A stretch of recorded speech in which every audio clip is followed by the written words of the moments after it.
What's going on, everybody? Welcome back to the channel. As you can see, I picked up an SCX24 Deadbolt, and behind me we're building a crawler course. So let's go ahead and check that out. So we're in the progress of building up this course for the brand new SCX24 that I picked up. I got the Deadbolt variant. Honestly, just because it was cheaper on Amazon, it was like $120. I have seen them on sale for $99, but we picked ours up for $120. And that led to all of this in the last 2 days.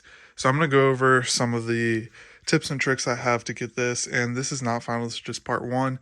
We'll probably have a part two and part three of just finalizing this whole setup once my friend brings over his SCX24 Gladiator. And we can test it out for clearances and everything. That way we both can do this with our rigs. So for starters, I built this course to have 3 or 4 main areas. So number one would be this main rock hill here. And the tips I have for building a pretty steep wall would be honestly just stacking up a bunch of little boxes. I had a ton of little ones, maybe some cardboard like this at an angle, and then just spray foam over it. I did have to trim it in a few places, like down here, some around here, just to make it doable with the stock STX24 Deadbolt. Once we had that set up, I went ahead and left the other side how it is because I have a ton of parts on the way, which we'll go over towards the end of the video. And I want to make this side as difficult as possible.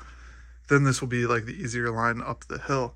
Once you come up here, there is this bridge that we've made, and we've gone ahead and added some fake stones up here to where the little rig can flex across here, drop back down. We'll have another rock section here, and you can come back around to the start. Now, I haven't seen anybody mention this kind of filler foam, but I got the up to 3 inches expanding foam, and that worked really, really well to build up some of these larger areas. Like right here, we're going for a canyon through the middle here, so we needed a little bit extra, and this stuff was perfect for that. I picked this up at Lowe's, Home Depot, whatever. It's like $6 a can, and just so you guys get an idea of how much you're going to need, all of this right here, this section, up there, and then down there in the cave was 4 cans. So we're going to have to pick up probably another 5 or 6 of these to finish the whole project, but I do have some other ideas for some rocks over here.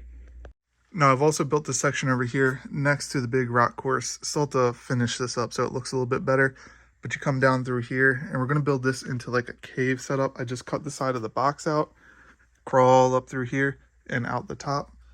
Then you're right back out over here to where you can go down either one of these lines. Now over here is the hill that is the least steep out of all of them, and I want to make this one more of like a technical one. I already have it lined up to where with the turning radius of the Deadbolt takes you right down this line right here. So I want to go ahead and build like a technical crawling course down the side of that. As far as the main structure goes, I have some foam poster board from the dollar store and basically a ton of cardboard boxes taped together. Then we went ahead and just laid out the basic design that we were looking for, covered some of it in spray foam, and we're working out the little details, exact paths off of stuff and everything like that right now. So why not show you guys some action shots of the SCX24 Deadbolt, hitting up the hill, the flexing, all that kind of cool stuff.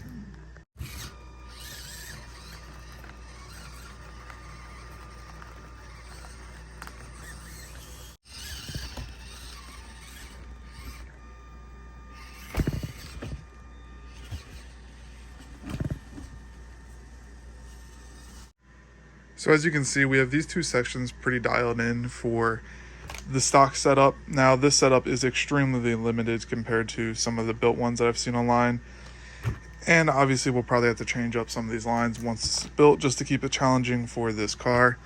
But crawls up here with pretty much ease. There's a few spots that I cut out to where the car will drop in, it'll flex up a little bit.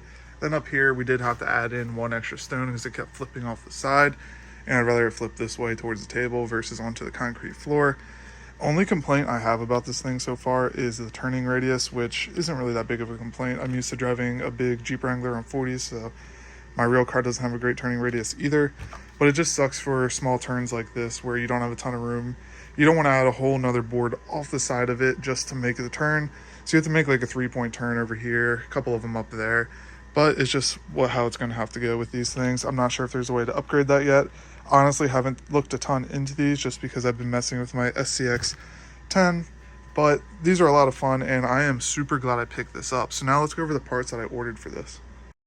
So one of my main complaints is that you get stuck on the control arms quite a bit. So I ordered some high clearance CNC cut aluminum control arms, front and rear for this setup. They were like $19 online. So I picked those up. Also, the shocks bottom out super fast in the rear, at least. So I went ahead and ordered some bigger shocks. They're 43 millimeters, so that should give us a little bit better travel. Along with that, we ordered some flex plates that go between the shock and the axle. That should allow for a better flex and make, honestly, that section way easier, which we might have to change in the future because of that. Picked those up on Etsy for about $10. On top of that, I picked up some metal beadlocks because this thing weighs nothing and I wanted to get some weight down there to lower the center of gravity. Along with that, I got some 54 millimeter tires to wrap around those wheels.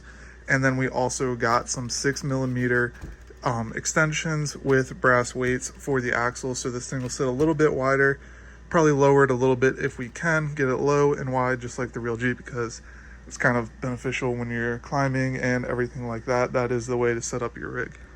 So as always, guys, thank you so much for watching. If you enjoyed the video, make sure you guys go ahead and subscribe. The next few videos will be upgrading this little SCX24 into something that complete this course with no issues. So I'll see you guys in the next one.